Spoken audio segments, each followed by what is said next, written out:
Pour le groupe EMP. Maintenant, la parole est à Rudy Sall pour le groupe UDI.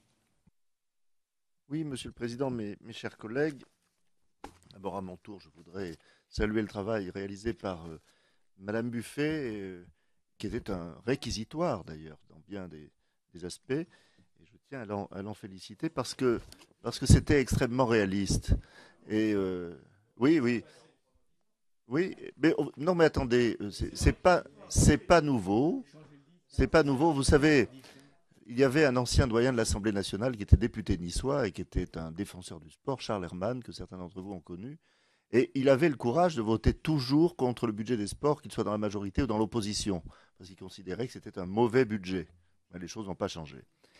Parce que l'ensemble des enjeux qu'elle rassemble se veulent des vecteurs de vivre ensemble, de mixité et de brassage social, la mission sport, jeunesse et vie associative ne peut se permettre d'être une simple variable d'ajustement du budget général. Le sport n'est pas un simple divertissement.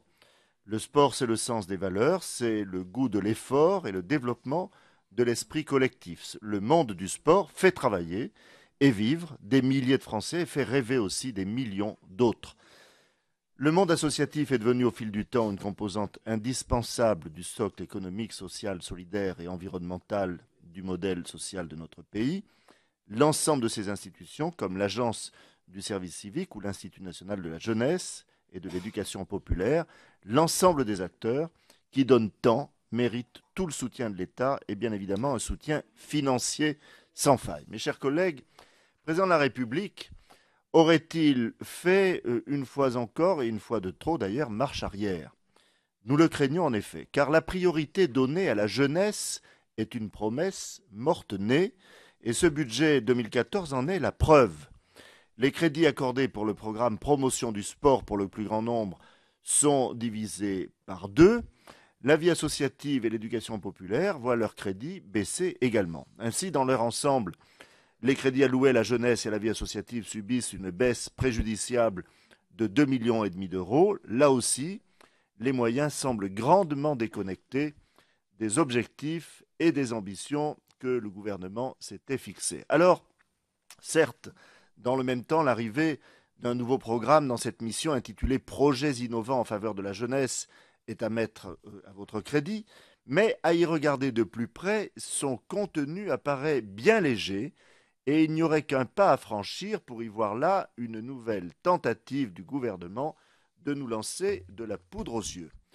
Fort heureusement, la fuite de ces financements ne correspond pas entièrement à une perte pour la mission sport, jeunesse et vie associative, puisque vous avez décidé de mettre l'accent sur le sport de haut niveau et le rayonnement de nos champions à l'étranger. Et pourtant, il semblerait que votre main gauche ignore ce que fait votre main droite. Voilà que le projet de loi de finances pour 2014 instaure une taxe à 75% sur les salaires des sportifs à charge des clubs. Nombre d'entre eux vont voir leur budget déséquilibré et déstabilisé, et ce ne sont pas les clubs eux-mêmes qui vont contredire ce constat, ces derniers ayant décidé de se mettre en grève à la fin du mois de novembre, du jamais vu depuis les années 20.